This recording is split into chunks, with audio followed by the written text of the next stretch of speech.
جنت میں اللہ تعالیٰ کا دیدار سب سے پہلے کون کرے گا؟ یہ خوبصورت زیارت کس کو نصیب ہوگی؟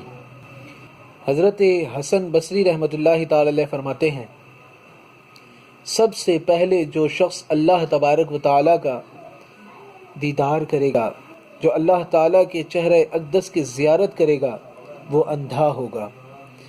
نیز حضرت حسن بصری رحمۃ اللہ تعالی علیہ فرماتے ہیں، جب اللہ تبارک و تعالیٰ جنت والوں کے سامنے تجلی فرمائیں گے اور جنتی اللہ کی زیارت سے مشرف ہوں گے تو جنت کی تمام نعمتیں بھول جائیں گے۔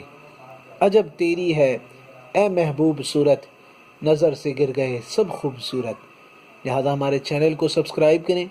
ہمارے چینل میں ہر مصیبت و آفت و بلاؤں سے نجات کی دعائیں موجود ہیں، لہذا خوب فائدہ اٹھائیں۔ جزاک اللہ۔